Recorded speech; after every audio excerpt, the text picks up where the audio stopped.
podcast is part of the Sports Social Podcast Network. Hello and welcome to the Paddock and the Pavilion with Stephen Wallace. In each show, Stephen will interview someone connected to the world of horse racing or cricket. Hello everyone. Royal Ascot is just around the corner and I have a trio of podcasts to celebrate this world-class meeting. The first of our treble is with young Newmarket-based trainer Harry Eustace. As part of our What Was It Like To series, I asked him about his 2022 Royal Ascot triumph in the Palace of Holyroodhouse Stakes with Latin Lover. This episode is brought to you in collaboration with Great British Racing International. Great British Racing International is British horse racing's dedicated service provider committed to helping international parties navigate the networks that make up this world-leading industry and promoting stories from within British racing to a global audience. Let's hear Harry's story. What was it like to train a winner at Royal Ascot? It was sort of everything you'd hope it would be, to be honest. It was hugely exciting, and a big plus was that the owners got as excited, and so when they get as much out of it as you do, it's sort of even better, really. Yeah, I've seen those pictures or those videos about the owners when they're shouting at the end of the race. Yeah, the very shrewd wife of one of the owners filmed us from start to finish of the race, and it's a great it's actually a great video, and it's obviously everyone watches the race replay, but watching us through it's quite fun too. So it must be something you dream of when you start training, though, to have a winner at Royal Ascot. It's the pinnacle meeting. It might. There are other individual races as well, but if there's a meeting you could have a winner at, I would say 90% of trainers would argue that Ascot would be it. And so to have one was incredibly special, and we sort of didn't really dare hope until we sort of got right up until the day. It's tough just getting horses there with good chances, let alone sort of being competitive and winning. So that was great. Yeah, and in your second season, the first run you've had at Royal Ascot, what was it like, the jump from being an assistant trainer with William Haggas and working all around the world to taking over from your father? I actually didn't find it a big jump. It's obviously you're busy in different ways. I mean, when we work for William, there's a lot more horses and there's a lot more to organise from that point of view. And having worked for William and Christoph in America and just tried to give myself the best grounding I could, it set me up well to start training. And I was obviously very lucky because I was taking over a business that was running previous to me. And so I aimed really about not messing it up rather than having to start it all from scratch, which I'm sure made a massive difference and allowed me a lot more time just to concentrate on the training the horses. Let's just talk about the horse, the backstory of the horse. How did Latin Lover come to be at Park Lodge? Well, we've Hughie de Burgh and David McGuinness to thank for that. Hughie's been a fantastic supporter of mine from when we started, and David had previously been an owner in Ireland and had moved to London and was keen to have a couple of horses in training with some younger trainers to get as much fun out of it as he could. And very lucky for me, Hughie picked myself and George Scott as the two entertainers for him. And they asked me to go and have a look at Latin Lover as a yearling, and I liked him, but I said, I think he's going to cost a bit more than the budget. But drive on if you can. And then I actually wasn't with them when they bought him. I was scrolling through the results to see how he'd gone through, and when I saw how much he'd made, I got straight on the phone to congratulate them, and actually ended up taking a leg myself, which turned out to be a lucky touch as well. So that's how it all came about, really. Was it 21,000? I think it. Yeah. And what were your first impressions of him? Well, he was just, everyone says it, but he was just quite a good-looking horse. He was pretty well bred, Star Spangled Banner out of a winning Chaminade mare, and he walked well enough, had a bit of strength, and just looked like a horse that at that value certainly would be fun. I don't think any of us would claim, we looked at him and thought Royal Ascot necessarily, but he looked early enough and that he'd give David enough entertainment at 2. And, if we were lucky and he grew a bit, he'd give us a bit of sport at 3 as well, which he certainly did. Well, he ran 6 times as a 2-year-old and he won at Beverley. What were your thoughts at the end of the first campaign? That he needed gelding. He was always very laid back at home, and he'd sort of every so often show a bit, but you'd sort of have to make him do it.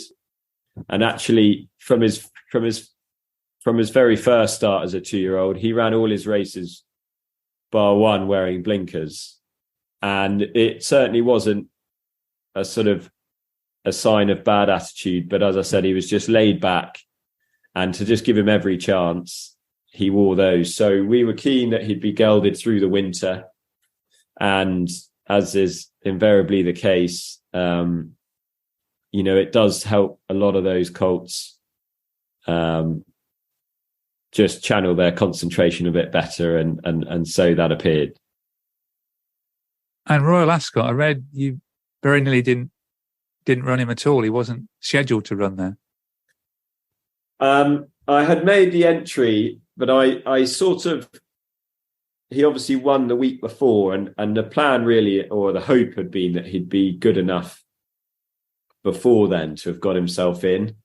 And I just wasn't sure if we had sort of enough in hand and it had been the right plan to sort of lay out for a race like that. I'd worked for William long enough to know how hard it was to win any race at Ascot, let alone, handicaps. So luckily I had made it, but after he'd won, he'd pulled up great. And I'd said to the boys, we're looking for a stiff 5 furlong handicap for 3-year-olds. And I went through the calendar, and there isn't another one apart from Goodwood, I think. And that's quite sharp. So, but I wasn't sure. And then I woke up in the middle of the night before deck time, just sort of luckily, and just decided, we are in the race I'm looking for. And so we will declare. And then it was a matter of getting in. And we were the last to get in. So obviously with the penalty that just scraped us in. So that was a big relief at the time. And the owners have got to get their top hat and tails ready. You've got to give them enough time. Yeah, well, that was the thing. I didn't really. They said when I made the entry, should we be renting tails and top hats and stuff? And I said, well, just hang on a minute. I haven't decided if we're running yet or not. So they had the last minute call up as well. So I got a bit of grief for that, but thankfully it was all forgotten about. And did Haley get the last minute call up? Because George Wood had ridden Latin Lover most times before that. Yeah, unfortunately for George, he couldn't do the weight. And so Haley, who'd been riding a lot for me that season, got the call up. And to be honest, it's the only time she's ever sat on him before or since. So it was just one of those, and it all came off well. But it definitely helped that she'd been riding for us that year and sort of knew enough about the horse, even if she hadn't sat on him. Race day, 17th of June. I'll come back to that date later. 5-1. He was fancied though. Yeah. Getting into the race sort of felt like a win. So, after that, you go through any field at Ascot and it's obviously very competitive. And so it was sort of hard to judge where we would end up. But on the day, price-wise, tipped us. And it sort of gave us a bit of confidence. But we'd been watching, we thought we were drawn well, and then we were watching the racing, and then maybe we weren't drawn well, and we were sort of unsure about the draw, which, you just have to get lucky with. And sort of as it turned out, we were just about okay, but we thought we were good. But actually, Stan's side ended up being, I think, the better side to be drawn. But we just managed to sort of track it across mid-race enough to be able to sort of challenge with them. So it worked out well in the end. And was it always the plan to come late? Because he didn't take the lead until about 100 yards from home. Yeah, he's a curious horse in that he's always been very sharp away, and he travels very strongly, but we had run him over 6 a few times and he'd run well. So we were very confident that he'd stay the 5 very strongly. So we didn't want to take away one of his positive assets, which was jumping well and traveling. But after that, and this is where Hayley's always been very good, is timing a challenge at Ascot. You do have to just take your time. And as I've said, he is definitely better running at horses than being sort of leading them all the way. And so it sort of just worked out well in the end that we had something to aim at, very late on. And what were the celebrations like after the race and through the evening? Well, David went mad. Well, we all went mad, but David in particular. And then it's the hustle down to the paddock and the winners' enclosure and trophy ceremonies. It was really nice, actually. I met the horse under the grandstand, and a few of my friends and my ex-boss, William Haggis, and his wife, they congratulated us there, which was, a very special moment. And then coming in with the horse was very special. And then we just watched the replay on loop about 50 times in the Winning Connections lounge at Ascot. And then, as most people do, we headed back to the car park, had a few drinks there and celebrated it. And it was fantastic. But unfortunately, it was the Friday, not the Saturday, because if it was the Saturday, we'd have disappeared into London. But being Friday, we had to be back for work on the Saturday morning. So we did get back that night in the end, and got home and watched it a couple more times and had a couple more drinks and went to bed, to be honest. We were absolutely knackered. I bet. Because your dad had won the Royal Hunt Cup back in 1998, actually on the 17th of June. Is that right? That's right. Is that right? I had to check that. I don't clock that. I'll have to tell him. I'll have to tell him that. That's fascinating. I had to check that. I hope I'm right now. I did check it about 3 or 4 times. That could well be right. I'll have a look. And if it is, we all miss that. We all miss that. That would be very interesting.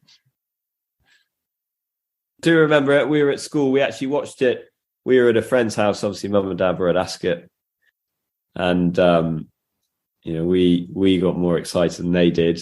But when we got home, we printed lots of posters and had all the celebrations ready for when Dad got home. But we hadn't seen him all day because, of course, we'd left for school. He'd left for the races. And so it wasn't until he got back very late that we could celebrate with him. And then we watched the replay quite a few times, yeah. So were you allowed to watch at school? Or had school finished? No, school had finished and we'd watched it at our friend's house. Yeah. So that was great. We watched it there, and obviously we got a lot more excited than they did because they didn't really know what was going on, but we managed to celebrate with Mum and Dad when they got back. But that was a very special day, yeah. And was it always the intention then for the horse to be sold? The plan had actually, he was entered in the July sales sort of way before he'd won or gone to Ascot.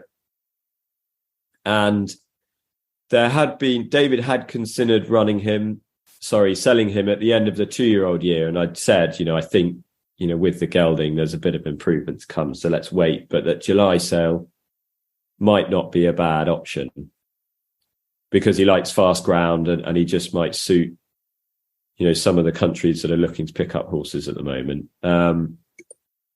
It was a tricky decision, obviously, once he'd won.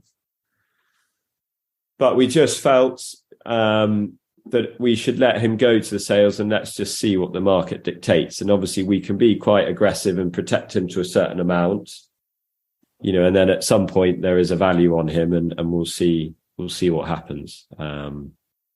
And, you know, David put a figure on and we went, you know, quite a bit past that. And frankly, you know, everyone was happy, you know, with the result.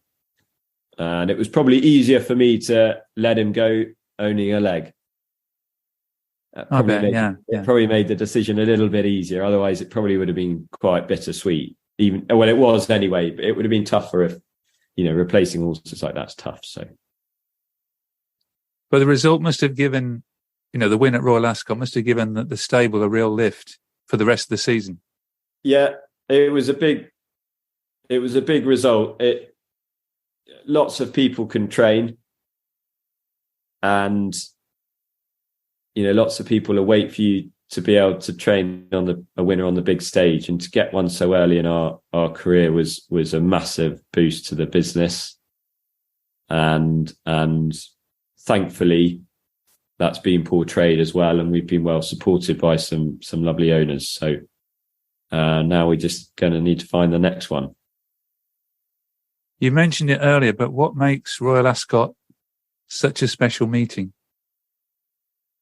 I suppose it's a bit like Cheltenham in that, you know, I feel it's the most competitive, and because it's the most competitive, it's the hardest to win at. They mean the most, and it's very international, which brings another sort of flavour to it. And it's Ascot itself. It's everything that comes with Ascot as well. It's a beautiful race course. It's, you know, it's the most recognised, I think, outside of racing. And so it's the biggest stage to win on, really, from a trainer's point of view as a festival. And so getting a winner there more than anywhere else, I think, was big, you know. Well, best of luck for the future, and hopefully you can get some more winners at Royal Ascot. And thank you for sharing your "what was it like to" moment. Pleasure. Thanks very much. Thank you for listening to The Paddock and the Pavilion. Follow us on Twitter, Facebook and Instagram at The Pad and Pav. Don't forget, if you like the show, please do leave us a rating and review. Sports Social Podcast Network.